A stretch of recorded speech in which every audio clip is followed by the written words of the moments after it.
ഏകേഷ് അപ്പോൾ എക്കോ കണ്ടു. കിഷ്കിന്ധാകാന്ഡം എന്ന സിനിമയുടെ മേക്കേഴ്സിൻ്റെ പടമാണെന്നുള്ള ഒറ്റ കാരണമായിരുന്നു എനിക്ക് ഈ സിനിമ കാണാനുള്ള മോട്ടിവേഷൻ. കാരണം എനിക്ക് അത്രയേറെ പ്രിയപ്പെട്ട സിനിമയാണ് കിഷ്കിന്ധാകാന്ഡം. അതിലെ റൈറ്റിംഗ് സ്റ്റൈൽ, ക്യാരക്ടർ എസ്റ്റാബ്ലിഷ്മെൻറ്റ്, പിന്നെ വേൾഡ് ബിൽഡിംഗ്, ഇതൊക്കെ ഒരു ഇൻ്റർനാഷണൽ ലെവൽ സ്റ്റഫാണെന്ന് എനിക്ക് തോന്നിയിട്ടുണ്ട്. ആ ഒരു സെയിം ട്രീറ്റ്മെൻറ്റ് തന്നെയാണ് എക്കോയ്ക്കും വരുന്നത്. ഫ്ലാഷ് ബാക്ക് സീൻസൊക്കെ മാക്സിമം കുറച്ച് ആവശ്യമുള്ള സീൻസ് മാത്രം ആഡ് ചെയ്ത് അങ്ങനെയാണ് എക്കോ എടുത്തു വെച്ചിരിക്കുന്നത്. ഇനി ക്യാരക്ടേഴ്സിലേക്ക് വരുവാണെങ്കിൽ അനാവശ്യമായിട്ടുള്ള ക്യാരക്ടേഴ്സ് പോലും ഇല്ല. എല്ലാ ക്യാരക്ടേഴ്സിനും അതിൻ്റേതായ റോളുണ്ട്. ഇപ്പോൾ ഈ സിനിമ ഒരു പസിലായിട്ട് നോക്കുവാണെങ്കിൽ അത് സോൾവ് ചെയ്യാനുള്ള ക്ലൂസാണ് ഓരോ ക്യാരക്ടേഴ്സും.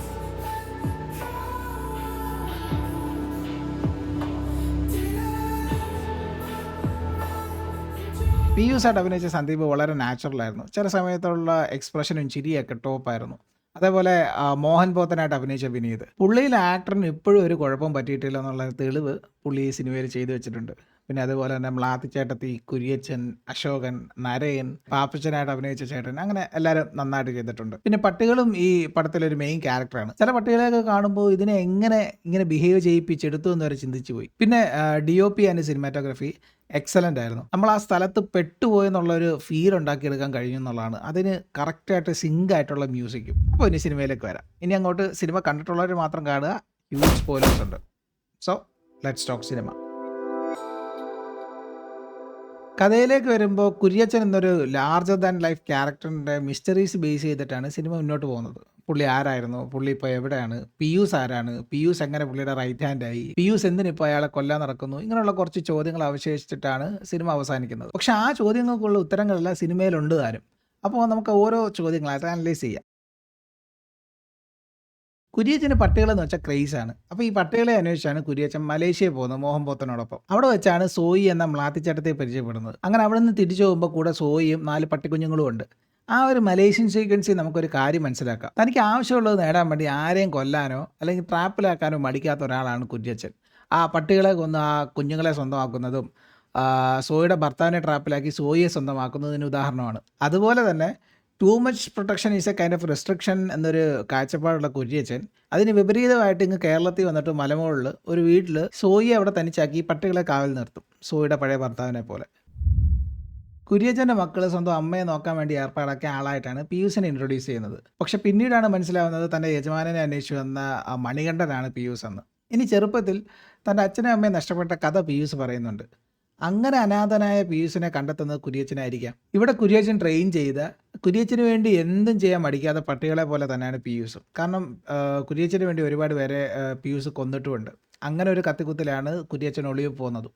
ആ വീടിന് കാവൽ നിൽക്കുന്ന പട്ടികൾ നോർമൽ സമയത്ത് ശാന്തരും അപകടം മുന്നിൽ വരുമ്പോൾ അൺപ്രഡിക്റ്റബിൾ ആയിട്ട് പെരുമാറുന്നത് നമ്മൾ കാണുന്നുണ്ട്.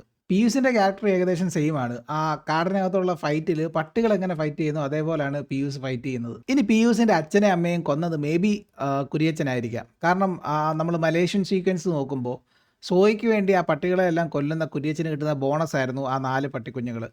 പിയൂസിൻ്റെ കേസിൽ ചിലപ്പോൾ ആ ബോണസ് പിയൂസ് ആയിരിക്കാം. ഇനി ചിലപ്പോൾ തൻ്റെ അച്ഛനമ്മമാരെ കൊന്നത് കുര്യച്ചനാണെന്നുള്ള കാര്യം പിയൂസ് അറിഞ്ഞിട്ട് അതിന് പ്രതികാരം ചെയ്യാൻ വേണ്ടി വരുന്നതായിരിക്കാം. മലേഷ്യയിൽ നിന്ന് അടിച്ചുകൊണ്ടുവന്ന സോയി എങ്ങനെ മ്ലാത്തിച്ചേട്ടത്തിയായി എന്നുള്ള കഥ പുള്ളിക്കാരി തന്നെ പറയുന്നുണ്ട്. തുടക്കം മുതൽ ശ്രദ്ധിച്ചാൽ നമുക്ക് മനസ്സിലാവും പുള്ളിക്കാരി ഒരു എക്സ്ട്രാ കെയർഫുള്ളാണ്. ഈവൻ പിയൂസ് തന്നെ പറയുന്നുണ്ട് പുള്ളിക്കാരിക്ക് ഭയങ്കര കേൾവിശക്തിയാണ്, അതുകൊണ്ട് മനസ്സിൽ പോലും ഒന്നും ഓർക്കാൻ പറ്റില്ല എന്ന്. നോർമലി കണ്ട പാവത്താനാണെന്ന് തോന്നുന്ന പിയൂസ് കൊടുക്കുന്ന പാല് പോലും ഉറുമ്പിന് കൊടുത്ത് ടെസ്റ്റ് ചെയ്തിട്ടാണ് പുള്ളിക്കാരി കുടിക്കുന്നത്. കാരണം കുര്യച്ചനുമായിട്ടുള്ള ജീവിതം ഒരു കള്ളത്തിൻ്റെ പുറത്തായിരുന്നു എന്ന് മനസ്സിലാക്കിയ ചേട്ടത്തിക്ക് സ്വാഭാവികമായിട്ടും ആൾക്കാരിലുള്ള വിശ്വാസം നഷ്ടപ്പെടും. പിന്നെ പുള്ളിക്കാരിക്ക് അവിടെ ഏറ്റവും കൂടുതൽ വിശ്വാസമുള്ള ജീവി അത് പട്ടികളാണ്. അതുങ്ങൾ അത്രയ്ക്ക് വിശ്വാസമുള്ളതുകൊണ്ട് മാത്രമാണ് അവിടെ അതുങ്ങൾക്കൊരു കൂട് പോലും ഇല്ലാത്തത്. മലേഷ്യയിൽ വെച്ച് അനുഭവിച്ച ആ ദുരനുഭവം എപ്പോഴും മനസ്സിൽ കിടക്കുന്നതുകൊണ്ടായിരിക്കാം she train the dogs and she become the master of them. അതിനുള്ള തെളിവാണ് തൻ്റെ ഇപ്പോഴത്തെ അവസ്ഥയ്ക്ക് കാരണങ്ങളിൽ ഒരാളായ മോഹൻ പോത്തനെ പട്ടികളെ കൊണ്ട് കൊല്ലിക്കുന്നത്. പുള്ളിക്കാരി അലോ ചെയ്യുന്നതുകൊണ്ടാണ് പിയൂസിനെ പട്ടികളൊന്നും ചെയ്യാത്തത്. അതുകൊണ്ടും കൂടെയാണ് കുര്യച്ചന് താനല്ല മാസ്റ്റർ എന്നുള്ള കാര്യം അറിയാൻ പറ്റാതെ പോയത്. ഇനി കുര്യച്ചൻ ഇത്രയും കൊല്ലം തന്നെ പറ്റിക്കുകയായിരുന്നു എന്ന് മനസ്സിലാക്കിയ ചേട്ടത്തി ആ പട്ടികളെ വെച്ച് തന്നെ പകരം വീട്ടുന്നുണ്ട്. ഇപ്പോഴും ഏതോ ഒരു ഗുഹയിൽ പട്ടികളെ പിടിച്ച് പുറത്തിറങ്ങാൻ കഴിയാതെ ഇരിക്കുകയായിരിക്കും കുര്യച്ചൻ. ഇനി പിയൂസിൻ്റെ കാര്യം വ്യത്യസ്തമല്ല. ഇത്രയും നാൾ കുര്യച്ചനെ അനുസരിച്ച് ജീവിച്ച പിയൂസിന് ഇനി ചേട്ടത്തിയെ അനുസരിച്ച് ആ മലമുകളിൽ ജീവിക്കേണ്ടി വരും, ലൈക്ക് ആൻ ഒബീഡിയൻ്റ് ഡോഗ്. അപ്പോൾ ഈ വീഡിയോ ഇഷ്ടപ്പെട്ടിട്ടുണ്ടെങ്കിലും എന്തെങ്കിലും ഡീറ്റെയിൽസ് ഞാൻ മിസ് ചെയ്തിട്ടുണ്ടെങ്കിലും പ്ലീസ് കമൻറ്റ് ബോക്സിൽ കൊടുക്കുക and check out the other videos too. So by.